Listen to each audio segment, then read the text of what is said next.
নমস্কাৰ বন্ধু বান্ধৱীসকল অনলাইন সহায় ইউটিউব চেনেলৰ নতুন এটা ভিডিঅ'লৈ আপোনালোক সকলোকে স্বাগতম জনাইছোঁ।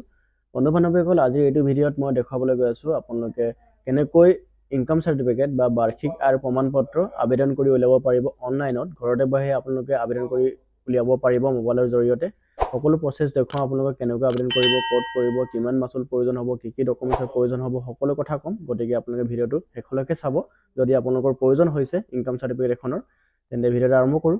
বন্ধুসকল আপোনালোকে প্ৰথমতে চাব এইটো মই যোনটো সাইটটো উলিয়াই থৈছোঁ ইয়াতে আপোনালোকে এণ্টাৰ হ'ব লাগিব। মই আপোনালোকক পুনৰবাৰ এইটো দেখুৱাইছোঁ ই ডিষ্ট্ৰিক্ট এমথ্ৰন চিম্পলি এনেকৈ আপোনালোকে লিখিব গুগলত। আপোনালোকে ফায়াৰফক্স বা গুগল ক্ৰম ইউজ কৰিব পাৰে। মই ফায়াৰফক্স ইউজ কৰি আছোঁ। চিম্পলি এইটো ক্লিক কৰাৰ পাছত বন্ধুসকল প্ৰথম যোনটো অপশ্যন ওলাব এমথ্ৰন ই ডিষ্ট্ৰিক্ট তাত ক্লিক কৰিব। তাত ক্লিক কৰাৰ পাছত বন্ধুসকল প্ৰথমবাৰ যদি আপোনালোকে আবেদন কৰিব আহিছে তেন্তে please create a account in state portal for e district citizen registration যোনটো অপশ্যন তাত ইয়াত ক্লিক কৰিব। ইয়াত ক্লিক কৰি আপোনালোকে এটা ক্ৰিয়েট একাউণ্টত ক্লিক কৰি আপোনালোকে ইয়াতে একাউণ্ট ডিটেইলছবোৰ ফিল আপ কৰাৰ পাছতে এটা আই ডি বনাব লাগিব। আই ডিটো ক্ৰিয়েট কৰাৰ পাছত আপোনালোকে কামটো কৰিব পাৰিব। বন্ধুসকল মোৰ অলৰেডি ক্ৰিয়েট কৰি থোৱা আছে, গতিকে মই আই ডিটো নবনাওঁ। আপোনালোকৰ যদি কিবা প্ৰব্লেম হয় এইটো মই ভিডিঅ' বনাই দেখুৱাম, আপোনালোকে মোক কমেণ্ট কৰিব। এণ্ড দেন আপোনালোকে কি কৰিব ই গভৰ্নেন্স ছাৰ্ভিচেছ যোনটো অপশ্যন হয় ইয়াত ক্লিক কৰিব। ইয়াত ক্লিক কৰাৰ পাছত বন্ধুসকল আপোনালোকে ইয়াতে দেখা পাইছে যোনটো ইমেইল আই ডি দিছিলে সেইটো আপোনালোকে ইয়াতে ইমেইল আই ডিটো ইয়াত দি দিব। আৰু যোনটো আপোনাৰ স্ক্ৰীন নেম বুলি এটা ইউজাৰ নেম বা স্ক্ৰীন নেম বুলি এটা অপশ্যন থাকে সেইটো আপোনালোকে লিখি ৰাখিব। সেইটো ইয়াত পাছৱৰ্ড হিচাপে ইয়াতে দিব লাগিব। এইটো দিয়াৰ পাছত বন্ধুসকল লগ ইনত ক্লিক কৰিব। চিম্পলি লগ ইনত ক্লিক কৰাৰ পাছত বন্ধুসকল ই ফৰ্ম মাই ট্ৰেনজেকশ্যন গেট ষ্টেটাছ ই ফৰ্মতে থাকিব। আৰু আপুনি ইয়াতে চিলেক্ট কৰিব লাগিব ইনকাম চাৰ্টিফিকেট। আপোনালোকে ইয়াতে caste certificate, permanent resident certificate, PRC everything apply কৰিব পাৰিব। আৰু বহু ধৰণৰ ছাৰ্ভিচ আছে ইয়াতে আপোনালোকে চাব পাৰিব। তো ইনকাম চাৰ্টিফিকেট মই অপশ্যনটো চিলেক্ট কৰিলোঁ। চিলেক্ট কৰাৰ পাছত বন্ধুসকল গ'ত ক্লিক কৰিলোঁ। গ'ত ক্লিক কৰাৰ পাছত বন্ধুসকল ইয়াতে দেখা পাইছে এপ্লাই অনলাইন যোনটো অপশ্যনৰ তলত আছে অনলাইনত ক্লিক কৰিলোঁ। ক্লিক কৰাৰ পাছত বন্ধুসকল ছাবমিট অনলাইন যোনটো অপশ্যন আছে তাত ক্লিক কৰিব। তাত ক্লিক কৰাৰ পাছত বন্ধুসকল অলপ ৱেইট কৰিব। বন্ধুসকল ইয়াত অ'পেন হৈ গৈছে আৰু ইয়াতে মই লেংগুৱেজটো চিলেক্ট কৰি ল'ম ইংলিছ। চিলেক্ট কৰাৰ পাছত বন্ধুসকল যাৰ নামত আমি ইনকাম চাৰ্টিফিকেটখন আবেদন কৰিম তাৰ নামটো ইয়াতে আমি এণ্টাৰ কৰিম। এণ্টাৰ কৰাৰ পাছত বন্ধুসকল তলতে মোবাইল নাম্বাৰ খুজিছে। মোবাইল নাম্বাৰটো মই ইয়াতে এণ্টাৰ কৰি আছোঁ।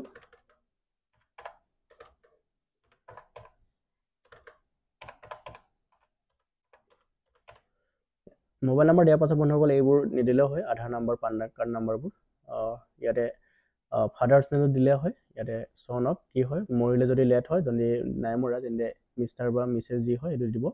দেন ইয়াতে আপোনালোকে ফাদাৰ্ছৰ নামটো দিব, যাৰ এপ্লিকেণ্টৰ ফাদাৰ্ছৰ নাম।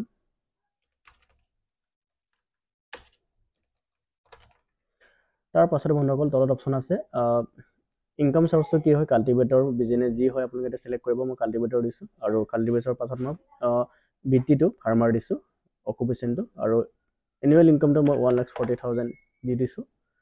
এণ্ড দেন বন্ধুসকল ইয়াতে আপোনালোকৰ ষ্টেটটো অলৰেডি চিলেক্ট থাকিব। আপোনালোকৰ যি ডিষ্ট্ৰিক্ট হয় যি ডিষ্ট্ৰিক্ট চিলেক্ট কৰি ল'ব। ডিষ্ট্ৰিক্ট চিলেক্ট কৰাৰ পাছত বন্ধুসকল চাব ডিষ্ট্ৰিক্ট আহিব, চাব ডিভিজন। তো এইটো আপোনালোকে চিলেক্ট কৰি ল'ব।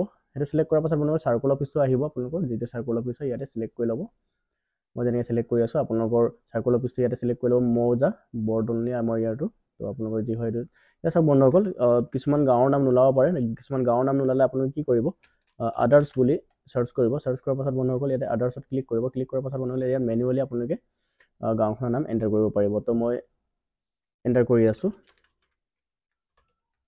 যদি আপোনালোকৰ গাঁওখনৰ নাম ইয়াত নাথাকে, আপোনালোকে যদি থাকে চাৰ্চ কৰি ল'ব পাৰে, চাব পাৰিব, বা আপোনালোকে বিচাৰি চাব পাৰে। যদি নাথাকে তেনে আদাৰ্ছত ক্লিক কৰিব। আৰু ইয়াত পুলিচ ষ্টেচনো থাকিবই বাৰু সকলোৰে। আৰু ইয়াতে পোষ্ট অফিচ যদি আপোনালোকৰ নাথাকে তেনে আদাৰ্ছত তেনেকৈ তেনেকৈ ক্লিক কৰিব। ইয়াৰ অলৰেডি আছে মই আমাৰটো, তো মই ইয়াত ডাইৰেক্ট নামটো চাৰ্চ কৰিম। চাৰ্চ কৰাৰ পাছত বন্ধুসকল আপোনালোকৰ ইয়াতে পিন কোডটো অট'মেটিক আহি যাব। যদি নাহে তেতিয়াহ'লে আপোনালোকে পিন কোডটো দি দিব। ইয়াতে বন্ধুসকল আপোনালোকে এড্ৰেছ প্ৰুফত আধাৰ কাৰ্ড, ভোটাৰ কাৰ্ড দিব পাৰে। মই ইয়াতে আধাৰ কাৰ্ড চিলেক্ট কৰিম। আধাৰ কাৰ্ডটো মোৰ বনাই থোৱা আছে। আৰু বন্ধুসকল কি কি ডকুমেণ্টছ লাগে ইয়াতে মই আপোনালোকক কৈ আছোঁ।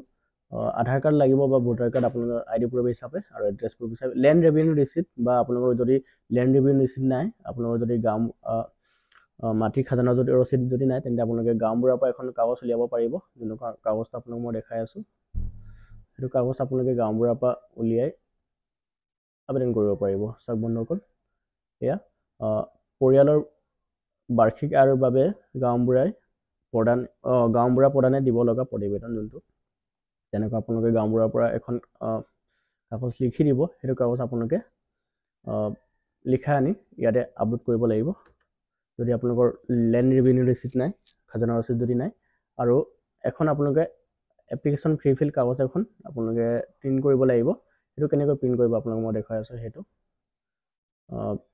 চিম্পলি আপোনালোকে ই ডিষ্ট্ৰিক্ট ফৰ্ম বুলি চাৰ্চ কৰিব ই ডিষ্ট্ৰিক্ট ফৰ্ম বুলি আপোনালোকে চাৰ্চ কৰাৰ পাছত বন্ধুসকল আপোনালোকক মই দেখাই আছোঁ ভালকৈ পাছত যাতে প্ৰব্লেম নহয় আপোনালোকে এপ্লাই কৰোঁতে ই ডিষ্ট্ৰিক্ট ফৰ্ম ডাউনলোড বুলি আপোনালোকে চাৰ্চ কৰিব চিম্পলি এনেকৈ ইয়াত ক্লিক কৰিব ক্লিক কৰাৰ পাছত এডভান্সত ক্লিক কৰিব ইয়াতে ক্ৰমত কিছুমান কাম নহয় মানে ইয়াতে সব ইনকাম সাৰ্টিফিকেট তো ইয়াতে আপোনালোকে ক্লিক কৰিব ডাউনলোডত ডাউনলোড ক্লিক কৰাৰ পাছত বন্ধ হৈ গ'ল লোডিং হৈছে এয়া এখন আপোনালোকে প্ৰিণ্ট কৰিব লাগিব প্ৰিণ্ট কৰি আপোনালোকে এখন ফৰ্ম ফিল আপ কৰিব লাগিব ফিল আপ কৰাৰ পাছত আপোনালোকে বন্ধ হৈ গ'ল সাবমিট কৰিব লাগিব তো এতিয়া মই আপোনালোকক দেখুৱাই আছোঁ মই অলৰেডি প্ৰিণ্ট কৰাৰ পাছত মোৰ লিখি মোৰ অকল মোৰ এভৰিথিং কৰা আছে মোৰ অকল সাবমিট কৰিব লাগে তো মোৰ ইয়া সাবমিট কৰিছোঁ আৰু বাকি একো নেলাগে আপোনাৰ ডকুমেণ্টছ ইয়াতে কেপচা কোডটো আপোনালোকে ফিল আপ কৰিব মই বন্ধুসকল ইয়াতে CSC ID থ্ৰুদি কৰিম গতিকে মই অকল 10 টকা এটা পেমেন্ট কৰিব লাগিব যদি আপোনালোকৰ CSC ID নাই তেন্তে আপোনালোকে 30 টকা এটা পেমেন্ট কৰিব লাগিব এণ্ড আপোনালোকে ঘৰতে বহি ইনকাম সাৰ্টিফিকেটখন পাই যাব ক'তো যাব নালাগে আপোনালোকে ইয়াত মই 30 रुपीस ইয়াত দেখাইছে কিন্তু মই CSC ID থ্ৰুদি কৰিম সৰি CSC ইনসাফিচিয়েন্ট বেলেন্স দেখাইছে মই CSC ID পইচা নাই মই পইচাটো এড কৰি ল'ব লাগিব তাৰ পাছত মই পেমেন্টটো কৰি আপোনালোকক দেখাই আছোঁ